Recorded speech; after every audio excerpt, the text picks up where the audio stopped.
वसीम बदामी साहब हैं, इरशाद भट्टी साहब हैं। कानूनी नुकात हम साथ साथ ले रहे हैं कि कानून क्या कहता है, उस पर भी जाहिर है हमारे मुल्क में अक्सर तो वकला भी पॉलिटिकल लाइंस पर डिवाइडेड हैं। इस वजह से हुकूमती वकला कह रहे हैं जो हुकूमत कर रही है वो ठीक है, बहुत से दूसरे वकला हैं जो कह रहे हैं जो तहरीक इंसाफ की साइड पर है वो कहते हैं दूसरे हैं, तो वो कहते हैं वो ठीक कर रहे हैं। तो हम कोशिश करते हैं कि जिनको इंडिपेंडेंट समझा जाता है या जो आइन और कानून की बात उस तरह समझते भी हैं वो क्या कहते हैं, उनसे भी व्यू लेते रहते हैं। लेकिन वसीम बदामी साहब, एक है अदम एतमाद का जो एक दायर हुई है ऑपोजिशन की जानिब से, और एक है एतमाद का वोट। जाहिर है ये तो हम जानते हैं कि दोनों में फर्क क्या है। एक जगह हुकूमत ने नंबर पूरे करने, अगर एतमाद का वोट लेना पड़ा, अदम एतमाद आई तो ऑपोजिशन को नंबर पूरे करने पड़ेंगे। सो अब तो ये गेम तो यही बन गई है कि कौन किसके ऊपर भार डाला जाए ये काम करने का।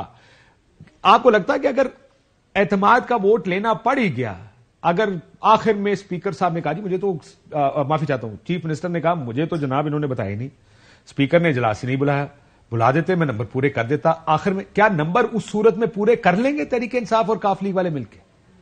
असल तो गेम ये आ जाएगी ना, कोर्ट तो किसी तरह भी जा सकता है। हाँ, एक देखिए मुझे ये वाला सिनेरियो कोई बिल्कुल नामुमकिन नहीं लगता, इसका भी इम्कान लगता है मुझे जो आपने सिनेरियो पेंट किया। इन दैट पर्टिकुलर सिनेरियो मुझे लगता है कि नहीं, क्योंकि इतना बॉर्डर लाइन पे खड़ा है सारे का सारा मामला कि कुल मिला के 190 है ना और 186 पूरा करना है कि 4-5 बंदा, क्योंकि उसमें से जो बंदा नहीं आएगा वो एब्सेंट होगा, लेकिन वो छलांग तो नहीं मारेगा दूसरी तरफ कि उसके खिलाफ वो सुप्रीम कोर्ट के फैसले की रोशनी में सारा कुछ। अच्छा, ये भी बड़ा इंटरेस्टिंग हो जाएगा वैसे। Let's put it this way, supreme court का पिछला फैसला ये था कि आप अगर वोट डालेंगे भी तो आपका वोट काउंट नहीं होगा, काउंट नहीं होगा। अब इस केस में एक पार्टी, पार्लिमानी पार्टी अपने बंदे को कह रही है कि आप जाके मेरे हक में, अदम एतमाद में मैंने वोटिंग करानी है, आप जाके मेरे हक में वोट डालें, और वो कहता है भाई जी मैंने नहीं जाना। अब क्या होगा? क्या वही सुप्रीम कोर्ट का फैसला लागू होगा? क्योंकि एक और कॉन्स्टिट्यूशनल पिटीशन जाएगी कि सर अगर वो उस तरह है तो फिर ये भी इस तरह होना चाहिए ना। सर उसमें अगेन यही दो इंटरेस्टिंग कानूनी पोजीशन ली जाएंगी ना। एक पार्टी का हेड कहेगा कि भाई मैंने इसको कहा था कि इस दिन ऐवान में आके मेरे हक में वोट दो, इसने नहीं दिया, हेंस से पार्टी पॉलिसी की खिलाफवर्जी का मुर्तकिब हुआ, इसलिए इस पे आप वो फैसला अप्लाई करें।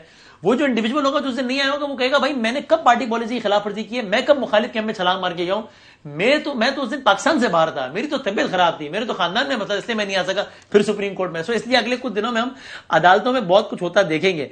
लेकिन अल्टीमेटली क्या होगा, कितनी बदकिस्मती है वसीम। जी मैं आज सुबह यही कह रहा था कि फिर ये सियासतदान इस बात का शिकवा करते हैं, ये शिकवा ठीक है कि भाई कोई और अदारे हमारी स्पेस इंक्रोच करके इसमें दाखिल क्यों होते हैं, ये बिल्कुल ठीक शिकवा है, नहीं होना चाहिए कि कोई भी बात का जवाब फराहम नहीं करती। लेकिन सियासतदानों को भी कुछ तो ख्याल करना चाहिए कि जब आप बात में इस तरीके से खालिसतन पार्लिमानी मामलात अदालत में लेकर जाएंगे तो ठीक है गैर आईनी नहीं होगा, लेकिन फिर जब किसी को स्पेस मिलती है तो फिर वो स्पेस कभी फिल भी करता है, कभी उसको इंक्रोच भी करता है, और ये वो रोना है जो हमारे पार्लिमानी निजाम में चल रहा है, जो आपकी कोई बेहतरी आने की उम्मीद नहीं है। बिल्कुल दोस्तों, क्योंकि आपकी बात को अगर आसान और फाज में कि अपनी स्पेस की हिफाजत करना भी सियासतदानों का काम है। जब सियासतदान अपनी स्पेस की हिफाजत नहीं करेगा तो उस स्पेस में फिर जब दूसरे एंटर होते हैं तो कंप्लेन भी यही करते, देखें जी कितनी ज्यादती है। एक और सिनारियो आप दोनों के लिए, वसीम बदामी साहब सुनिएगा, सवाल जवाब आपका भी चाहूंगा इस पे। आज रात को गवर्नर डी नोटिफाई कर देता, चीफ मिनिस्टर कहता मैं घर नहीं जाना, ये इनलीगल ऑर्डर है, फिर क्या होगा? एक और कॉन्स्टिट्यूशनल क्राइसिस। सर वही कि इस मुल्क का वजीर आजम अदालतों ने बनाया, वजीर आला परवेज अलाई अदालतों ने बनाया, गवर्नर बलीगो रहमान अदालतों ने बनाया, अब ये सारे मिलकर फिर अदालत जाएंगे और फिर कहते हैं नहीं, फिर मुझे वसीम बदामी साहब जैसे अक्लमंद आदमी, बाशऊर आदमी कहते हैं कि ये शिकवा ठीक भी है कि सियासतदानों को खेत मिट्टी ठीक है भाई, ये तो उल्लामा इकबाल का शिकवा जवाब शिकवा भाई, खुदा का खौफ करे। आज इनका था इमरान खान की हुकूमत थी, सुन लीजिए वसीम भाई, सुन लीजिए वसीम भाई, सुन लीजिए, आप इसमें एंकर नहीं है। अगर मैं अपने घर का दरवाजा लॉक नहीं करता तो मैं गलत करता हूं, लेकिन चोर के लिए जवाब थोड़ी फराहम करेंगे। नहीं ठीक है, खुला होगा तो चोरी तो नहीं, चोर भाई गलत करेगा। नहीं वसीम भाई, इस वक्त किसका है पंजाब में? इमरान खान है ना, उसकी असेंबली वो तोड़ना चाहता है, परवेज लाई वजीर आला है, केपी में कौन है? महमूद खान है।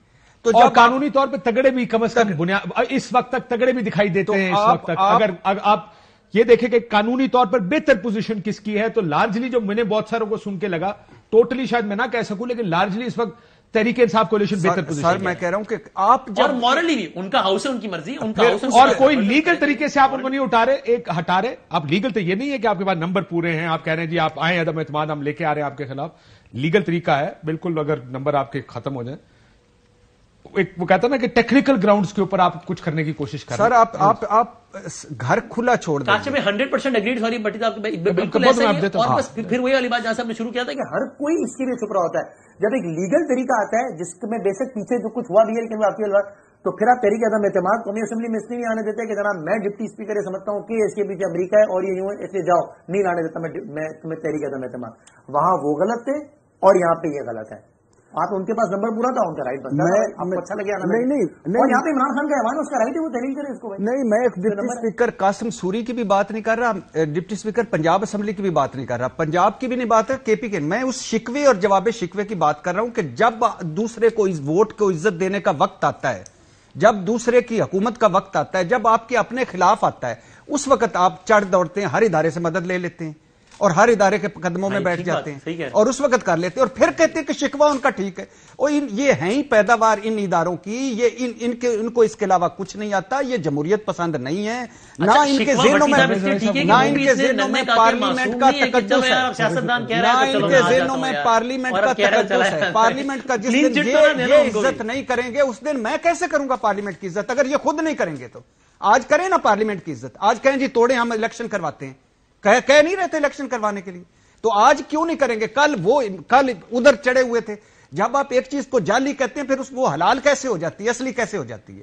جب ایک بات کرتے ہیں سیاست میں, پھر سیاست کیا گالی کا نام ہے, منافقت کا نام ہے, جھوٹ کا نام ہے. لیکن وسیم ٹھیک کہہ رہے ہیں, دیکھیں مسئلہ یہ ہے کہ آپ گھر کی کمزوری کا مقصد یہ نہیں ہے بٹی صاحب ہاں کہ آپ کسی اور کو کہیں جی میں تو کمزور ہوں تو آپ پھر اپنا کردار ادا کر لیں. ان کا کردار نہیں, اب کریں نا حل کریں نا, کیوں عدالت جا رہے ہیں؟ اب کریں حل, پھر عدالت کوئی فیصلہ دے گی اس پر چڑھ دوڑیں گے. اب کریں نا حل, پارلیمنٹ میں بیٹھے سارے, ایک جگہ بیٹھے سارے. آرگومنٹ ایموشنلی تگڑا ہے, مضبوط آرگومنٹ ہے, لیکن قانونی طور پہ کمزور آرگومنٹ ہے. میں قانون کی بات نہیں کر رہا, قانون کی بات نہیں کر رہا, میں شکوہ جواب شکوہ کی بات کر رہا ہوں. قانونی طور پہ عمران خان ویک, مان لے آپ اس وقت تو مضبوط ہے نا, کر لے, مان لے وہ نہیں ٹھیک ہوگا, سارا کوئی ٹھیک نہیں ہوگا. میں کہہ رہا ہوں کہ یہ شکوہ کرنے کے قابل ہی نہیں ہے. یہ اس وقت شکوہ کرتے ہیں جب ان کے اگینسٹ فیصلہ آتا ہے, جب ان کے حق میں آتا ہے یہ ساتھ کھڑے ہوتے ہیں. کہاں گئی ووٹ کو عزت دو یار, کہاں گئی جمہوریت, کہاں گئی پارلیمنٹ کا تقدس؟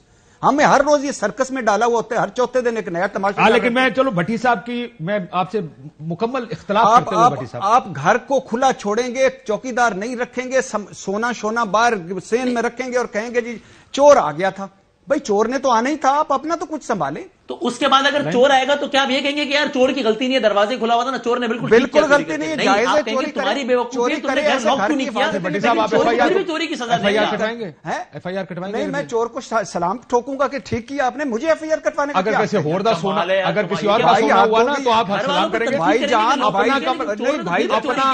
جان جب میں اپنا سارا کچھ سین میں رکھ کے چور کے حوالے کرنے سے نو جسٹیفیکیشن فار انٹرفیئرنس. سر آپ کیسی بات کرتے ہیں؟ شکوہ جواب میں آپ سے شکوہ جواب شکوہ ہم 75 سالوں سے سن رہے ہیں, اب اس لالی پاپ سے میں نکالیں, مسئلہ یا کھڑے ہو جائیں یا بیٹھ جائیں. یہ کبھی رکوع میں چلے جاتے ہیں, کبھی سجدے میں چلے جاتے ہیں. یہ کمزوریاں ہیں, یہ اس بات سے اختلاف. دیکھیں اگر آپ کی کوئی گھر کی کمزوری ہوتی ہے بٹی صاحب تو آپ گھر سے نہیں نکال دیتے, آپ ان کمزوریوں کو ٹھیک کرنے کی کوشش تو کرتے ہیں. ٹھیک, یہ ہماری کمزوریاں سیاسی نظام کی ہیں, اس کو ٹھیک کرنا چاہیے لیکن وہ نہیں کر رہے ہیں. مسئلہ ہم کیا کریں, اور اس کی وجہ یہ ہے کہ جب پہلا, میرے ساتھ فواد چودھری صاحب موجود ہیں, ذرا کوئکلی ان سے بھی بات کر لوں.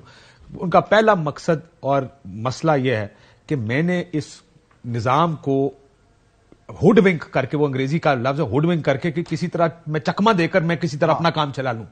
یہ جو چکمہ دینے والا کام ہے نا پولیٹیکل پارٹیز کا, یہ ان کو چھوڑنا پڑے گا. ورنہ یہاں پہ بیٹھ کے مجھے یاد ہے مریم نواز, بلاول بھٹو, مولانا فضل, پریس کانفرنس ہے سپریم کورٹ, آپ یہ کر رہے ہیں, آپ نے حکومت کھڑی کر دی ہے. کہ یار ایک ڈرامے کی حد ہوتی ہے, اور پھر آپ یہ کام کریں گے تو پھر یہ پریس کانفرنس مت کریں. پھر آپ کو یہ آج سمجھ آ گئی ہوگی کہ جب آپ یہ کام کرتے ہیں, یہ اسپیس کھلی چھوڑتے ہیں, پھر کسی سپریم کورٹ نہیں آگے فیصلے کرنے ہیں نا, فیصلہ اس طرف کریں گے یا اس طرف کریں گے, کسی کو پسند آئے گا. کھڑا ہونا چاہیے کہ ان کے ساتھ کھڑا ہونا چاہیے. ٹھیک, میں فواد چودھری صاحب, فواد صاحب السلام علیکم. السلام علیکم. فواد صاحب, یہ اگر ڈی نوٹیفائی کر دیا رات کو گورنر صاحب نے, تو آپ کو کیا منظرنامہ نظر آ رہا ہے, کیا ہوگا پھر اس صورت میں؟ منظرنامہ یہ نظر آ رہا ہے کہ گورنر صاحب جو ہے وہ مس کنڈکٹ کے الزام میں پہلے اپنے عہدے سے برطرف ہوں گے, उसके बाद आइन सबोटाज करने के ऊपर उन पर आर्टिकल 6 का केस बनेगा। सीधा सीधा मंजरनामा है। उनको बरतरफ कौन करेगा सर? उनको सदर बरतरफ करेगा। सर ये तमाम वकला की राय है कि सदर उनको बरतरफ नहीं कर सकता। नहीं कर सकता है। जब अभी सलमान राजा साहब हमारे पास कह गए, तो एतजाज साहब ये कह चुके हैं कि गवर्नर पीएम की एडवाइस पे सदर काम कर सकते हैं। वफाकी हुकूमत को रेफरेंस भेजा जा सकता है सदर की जानिब से, और सदर जो है उन्हें बरतरफ कर सकते हैं। पहली बात तो यह है कि देखिए बड़ी वाज़ेह है आर्टिकल 109, वो कहता है कि चीफ मिनिस्टर उस वक्त तक बरकरार रहेगा जब तक उसे नंबर गेम जो है उसके साथ है और असेंबली में उसकी अक्सरियत है। अभी जो है वो नंबर्स जो हैं वो वाज़ेह तौर पर परवेज इलाही साहब के साथ है और उन्हें गवर्नर हटा नहीं सकता।